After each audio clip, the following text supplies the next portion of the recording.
Hapus aplikasi Aku Laku karena tidak bisa bayar atau karena galbay ya, mungkin karena biar aman gitu ya mikirnya, apakah ini bisa dituntut secara hukum. Oke, kemarin ada yang nanya ya, karena dia galbay setelah 4 bulanan dan karena keganggu banget, akhirnya di uninstall aplikasi Aku Lakunya, terus kemudian ya sedikit apesnya dapat oknum DC gitu ya, yang nakut-nakuti kalau dihapus bakal kena hukum gitu ya, bakal bisa dituntut karena tidak bertanggung jawab, dianggap kabur membawa uang perusahaan Aku Lakunya. Oke, ini hal yang lucu dan kerap kali terjadi gitu ya teman-teman ya.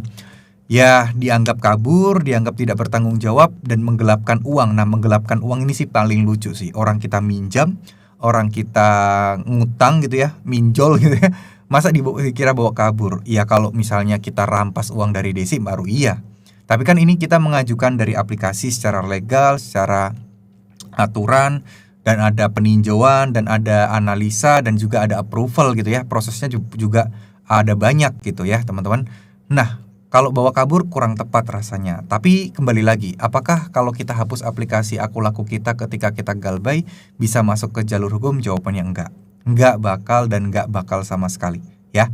Jadi nggak usah takut kalau ada yang ngancam-ngancam seperti itu, nggak usah takut. Itu artinya DC tersebut melanggar aturan, DC tersebut tidak bisa mengungkapkan fakta dengan benar atau memberikan informasi yang palsu juga.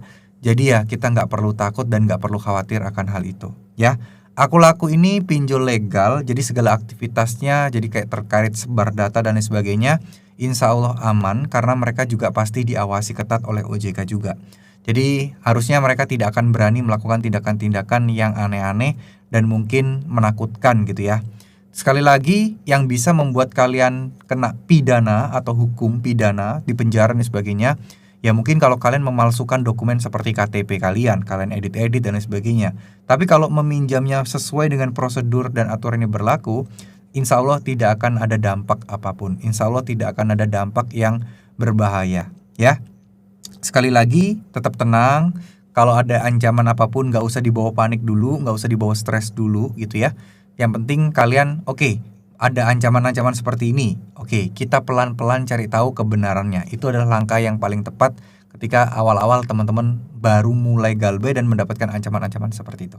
Ya, ingat ya, gak usah takut, tetap tenang, pelan-pelan diselesaikan, niatkan untuk bisa membayar, upayakan bekerja keras, upayakan untuk selalu mencari penghasilan tambahan agar finansial teman-teman bisa segera membaik dan tentunya teman-teman bisa menyelesaikan semua hutang-hutang kalian ya. Terima kasih. Wassalamualaikum warahmatullahi wabarakatuh.